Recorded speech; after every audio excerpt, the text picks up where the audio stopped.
New footage of the Princess of Wales. The Sun has published the first moving images of Kate since her surgery, showing her smiling, looking very happy, with Prince William. You just see them there, catch a wee glimpse. And that was during a visit to the Windsor farm shop. And like we were saying yesterday, if that's going to make you feel better, going to a wee farm shop. Well, Royal Editor Russell Myers joins me now. Now, Russell, you would think, seeing this, everybody would just say, fine, let's all move on with our lives. Sadly, though, if you have a wee look at social media, I know, but it hasn't stopped all the conspiracy theories. They're actually worse. Yeah, well, good morning, Lorraine. Well, you know, if you've just dipped your toe into the social media landscape this morning, it is absolutely gone ballistic. I mean, we've had weeks of sort of conspiracy theories, intrigue, questions over where Kate is, her whereabouts, her condition.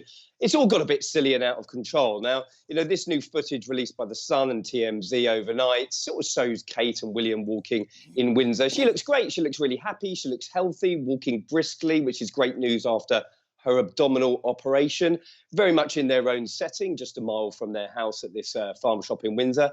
However, I mean, sort of the internet sleuths are putting in overtime because they're saying that it isn't her, it's a body double. People are putting the photograph together with AI and saying that it certainly isn't Kate.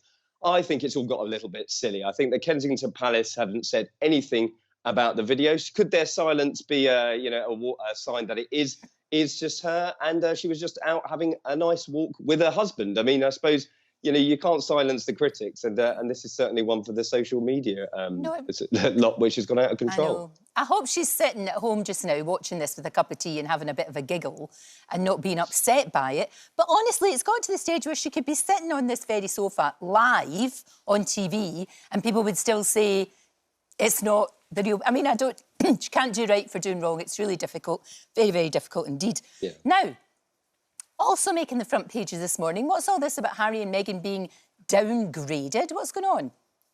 Well, I mean, it's possibly the final indignity of Harry and Meghan and the Duke of York, Prince Andrew as well, or it could just be a sort of moving of chess pieces for the royal website. I mean, that's certainly what Buckingham Palace would say. They say that the website is updated from time to time.